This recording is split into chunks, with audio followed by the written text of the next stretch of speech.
Assalamualaikum warahmatullahi wabarakatuh.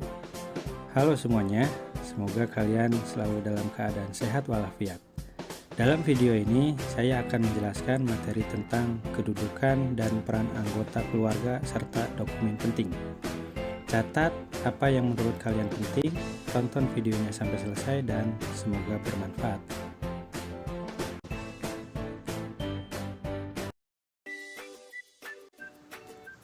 Setiap orang pasti memiliki nama dan memiliki keluarga. Kamu harus tahu namamu dan juga nama anggota keluargamu. Sejak kamu lahir, orang tuamu telah memberi nama untukmu. Nama memudahkanmu mengenal orang lain dan memudahkan orang lain untuk mengenalmu. Setiap orang memiliki nama lengkap dan juga nama panggilan. Nama panggilan memudahkan kita mengingat seseorang dan mengakrabkan kita dengan orang lain. Nah, mungkin narasi ini yang akan kita sampaikan kepada peserta didik ketika kita mengajar nanti. Hal yang diharapkan dari pembelajaran ini adalah peserta didik mampu menyebutkan nama sendiri dan juga nama-nama anggota keluarganya, bisa dengan cara menuliskannya ataupun menyebutkannya. Memang terdengar sangat mudah, namun itu akan terjadi dengan mudah kalau peserta didik berjumlah 5 orang. Bagaimana dengan 25 orang? Setiap peserta didik memiliki karakteristik yang berbeda-beda. Di sini saya ingin mengajak untuk membayangkan dan mengantisipasi hal-hal yang mungkin menjadi kendala dalam pembelajaran ini. Seperti bagaimana caranya merapikan kerja siswa agar fokus dalam satu tugas. Kita ambil contoh, menuliskan nama sendiri dan nama anggota keluarga. Kita bisa menggunakan kertas kerja 1 lembar untuk menjadi worksheet peserta didik dalam menuliskan nama. Hal ini diharapkan memberi rasa nyaman dan fokus kepada siswa dengan asumsi penyamarataan alat tulis. Apakah cukup dengan satu cara itu? Tentu tidak. Masih banyak kemungkinan-kemungkinan yang terjadi pada saat pembelajaran. Seperti anak menangis karena kebingungan, orang tua yang memaksa masuk kelas, atau bahkan ada anak yang buang air kecil di kelas karena ketakutan. Disinilah peran MPLS sangat dibutuhkan bagi peserta didik dalam beradaptasi di lingkungan sekolah. MPLS atau masa perkenalan lingkungan sekolah dilakukan sebelum kegiatan belajar mengajar dilaksanakan. Biasanya seminggu sebelum peserta didik menerima pembelajaran formal. Dalam MPLS, peserta didik diajak bergerak, menyimak, bermain, bernyanyi, mengenal sekolah, dan lain-lain. Dan MPLS menghilangkan kegiatan yang sifatnya penugasan. Sehingga calon guru atau seorang guru harus sangat memanfaatkan waktu MPLS bagi peserta didik untuk membiasakan berani dan mandiri. Saya kira kejadian anak menangis karena kebingungan, orang tua yang memaksa masuk kelas, atau peserta didik buang air bisa sedikit terantisipasi. Seperti itulah prediksinya.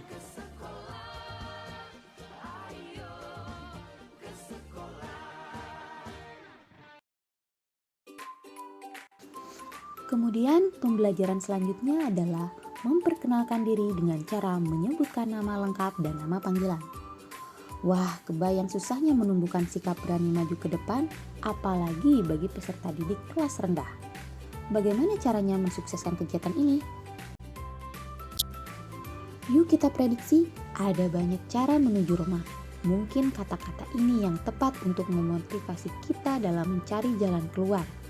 Salah satunya dengan cara bersorak gembira bersama sebelum memanggil peserta didik satu persatu.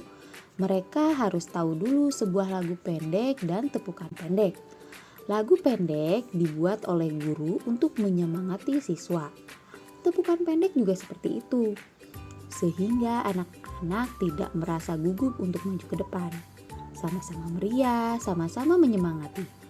Guru di sini harus bersikap riang, ramah, merangkul, dan lain-lain, sehingga peserta didik tidak merasa sendiri ketika di depan. Guru harus memperhatikan tingkat kegugupan peserta didik. Ketika peserta didik berjumlah 25 orang, sedangkan satu orang memerlukan 1 menit, jadi dalam pembelajaran ini menyita waktu 25 menit. Tidak apa, karena ini modal keberanian untuk kedepannya. Model-model tepung ice baking bisa kalian tonton di channel YouTube PGSD Universitas Trilogi.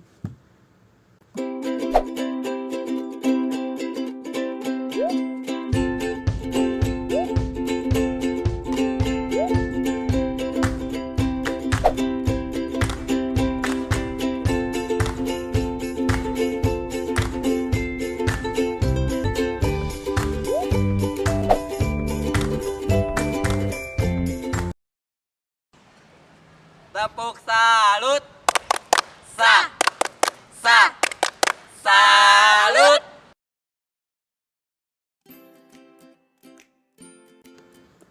Orang tua adalah orang terdekat dengan kita. Merekalah yang memberi nama untuk kita dan kita harus mengetahui nama lengkap dari orang tua kita dan nama panggilan orang tua kita. Selain oleh orang tuamu, mungkin kamu diberi nama oleh walimu. Wali adalah pengganti dari orang tua kita.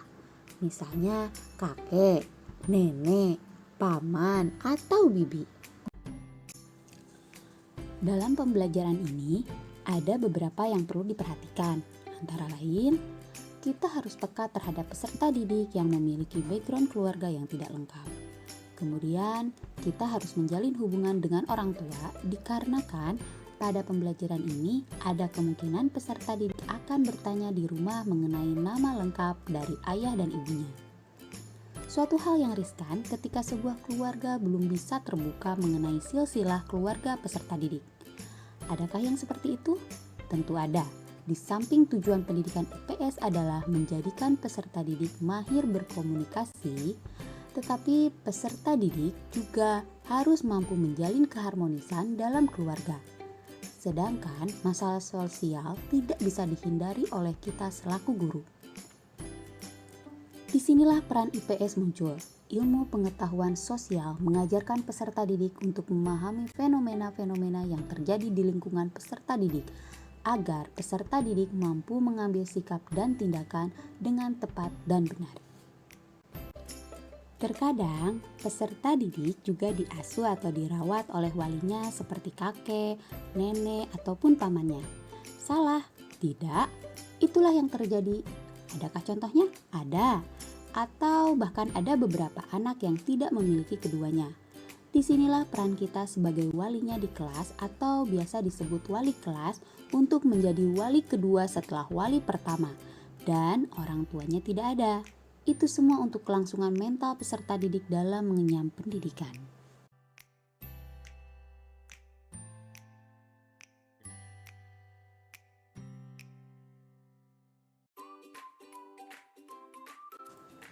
Sebuah keluarga terdiri dari anggota keluarga inti yaitu ayah, ibu, dan anak-anaknya. Terkadang kita serumah dengan saudara dan kerabat, misalnya kakek, nenek, paman, dan bibi atau saudara sepupu yang disebut keluarga besar. Dalam pembelajaran ini, peserta didik mengenal dan dikenalkan untuk mengetahui kedudukan keluarga. Guru bisa memberikan bagan keluarga sederhana untuk membantu pemahaman peserta didik. Hal yang minimal harus ada dalam bagan sederhana antara lain kakek dan nenek dari ayah dan ibu, kakak dan adik. Pembelajaran ini dimaksudkan sebagai materi prasyarat untuk materi selanjutnya, karena materi selanjutnya adalah kasih sayang dalam keluarga.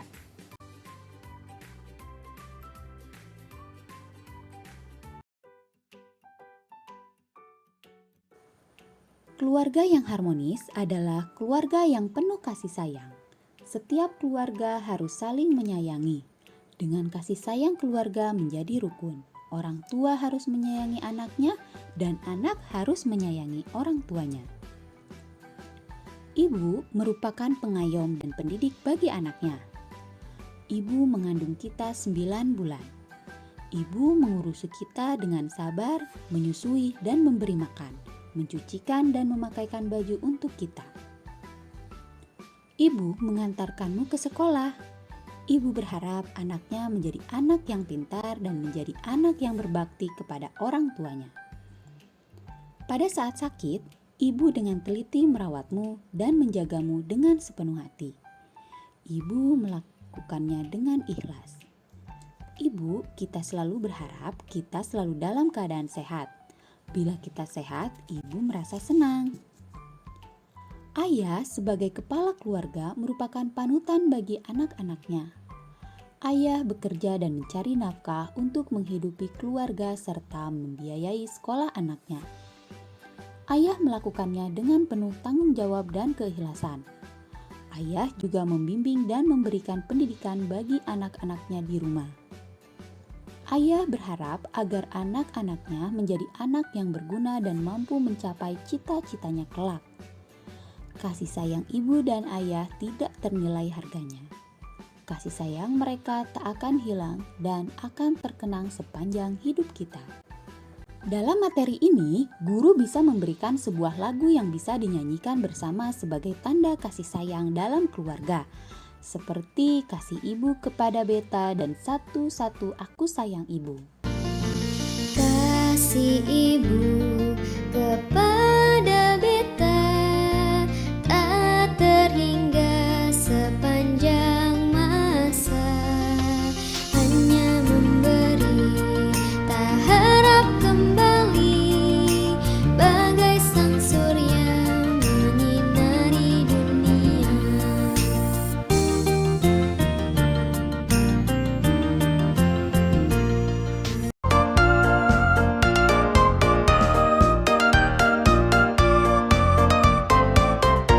Satu-satu aku sayang ibu, dua-dua juga sayang ayah, tiga-tiga sayang adik kakak, satu, dua, tiga sayang semuanya.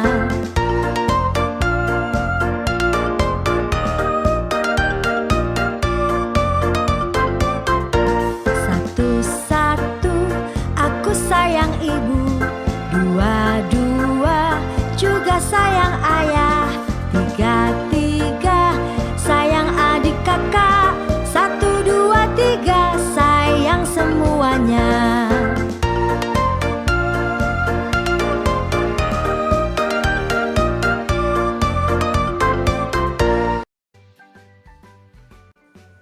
Menumbuhkan kasih sayang di hati anak haruslah melalui verbal dan perbuatan, bukan hanya sebagai pemahaman orang dewasa memberikan ucapan kasih sayang hanya dalam status media sosial.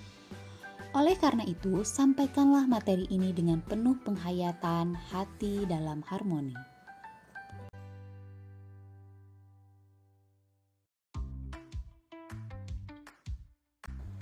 Setiap orang memiliki keinginan yang berbeda-beda. Misalnya, kakak ingin buku cerita, adik ingin buku mewarnai, ibu ingin buku resep masakan, dan ayah ingin menjala. Dalam hal ini, pemberian contoh haruslah diatur sedemikian rupa sehingga tidak menyimpang atau bahkan melukai hati pendengar. Terlebih, memberikan contoh harus yang tidak ambigu, memberikan contoh yang kiranya peserta didik mengetahui dengan jelas bentuk, maksud, dan pemanfaatannya. Contoh yang menyimpang atau ambigu adalah seperti kakak ingin motor ninja, adik ingin handphone, ibu ingin diisi saldo Shopee, sedangkan ayah ingin mobil baru. Walaupun hal ini adalah kejadian terdekat dalam lingkungan anak, tetapi kita harus memperhatikan tugas perkembangan peserta didik di mana usia anak sekolah memiliki tugas sebagai berikut. 1. Belajar memperoleh keterampilan fisik untuk melakukan permainan seperti bermain sepak bola, loncat tali, berenang. 2. Belajar membentuk sikap yang sehat terhadap dirinya sendiri sebagai makhluk biologis. 3. Belajar bergaul dengan teman-teman sebayanya. 4. Belajar memainkan peranan sesuai dengan jenis kelaminnya. 5. Belajar keterampilan dasar dalam membaca, menulis, dan berhitung. 6. Belajar mengembangkan konsep sehari-hari. 7. Mengembangkan kata hati. 8. Belajar memperoleh kebebasan yang bersifat pribadi. 9. Mengembangkan sikap yang positif terhadap kelompok sosial dan lembaga-lembaga. Sehingga kita tidak serta-merta memberikan contoh kehidupan asli kepada peserta didik. Tapi kita menggiring opini anak untuk mengetahui kehidupan yang harmoni dan kehidupan yang selayaknya terjadi di masyarakat berdasarkan keilmuan.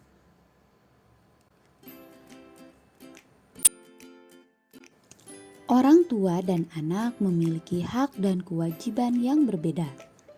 Orang tua berhak dihormati dan dituruti perintahnya. Dan orang tua berkewajiban memberi pakaian, makanan, membiayai sekolah, merawat anak, dan memberikan contoh teladan. Anak memiliki hak mendapatkan pakaian, makanan, dan pendidikan. Setiap anak berkewajiban menuruti perintah dan nasihat orang tua, belajar yang rajin, rajin beribadah, serta menghormati kedua orang tua. Dalam hal ini, sampaikanlah materi dengan fokus, memberikan contoh yang ringan dan bersistematis agar penerimaan peserta didik bisa lebih mendalam. Keragaman fisik. Setiap orang memiliki fisik yang berbeda-beda. Misalnya, ada laki-laki dan perempuan. Ada yang berambut ikal dan lurus. Ada yang berbadan gemuk dan kurus. Ada yang berkulit putih atau kuning langsat, bahkan berkulit hitam. Janganlah kamu mengejek bentuk fisik orang lain, karena mengejek adalah perbuatan yang buruk. Perbedaan fisik bukanlah hal yang buruk, yang penting saling menyayangi. Sepertinya dalam hal ini adalah hal yang terpenting dan menjadi penentu bagi perkembangan sikap peserta didik. Peserta didik diajak mengenal beberapa keragaman fisik, namun tidak untuk diperolok. Guru harus pandai dan tegas dalam memberikan intonasi suara dalam menyampaikan materi yang satu ini. Karena alih-alih mau memberikan rasa penerimaan, malah menjadi bahan ejekan.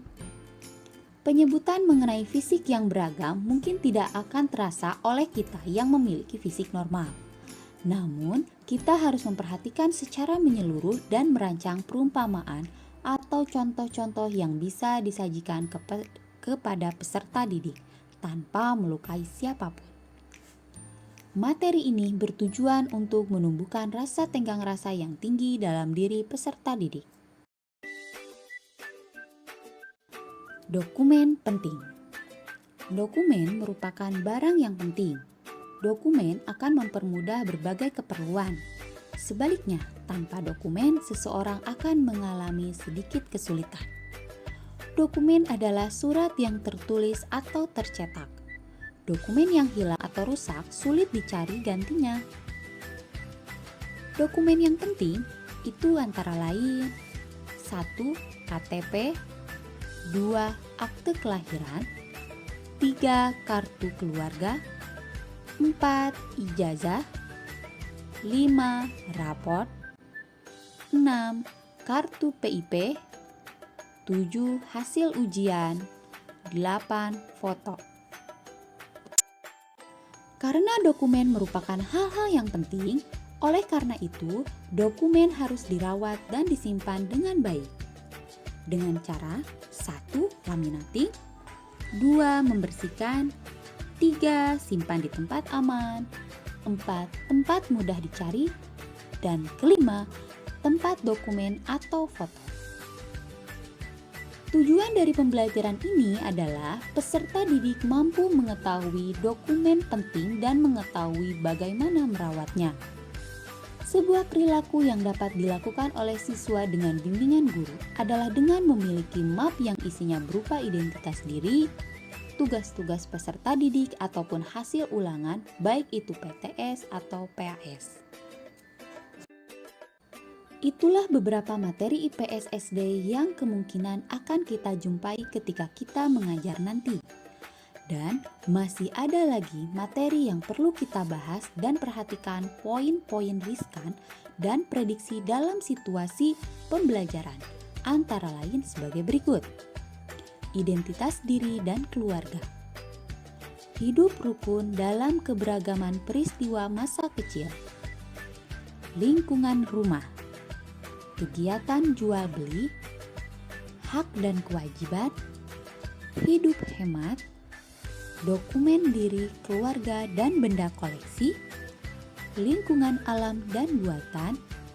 Cerita dari dokumen dan peristiwa penting. Inilah sekilas tentang materi-materi IPS di kelas rendah, dirangkum dari buku paket IPS kelas 1, 2, dan 3 tahun 2004 sampai 2009. Terima kasih atas segala perhatiannya. Wassalamualaikum warahmatullahi wabarakatuh, dan sampai jumpa.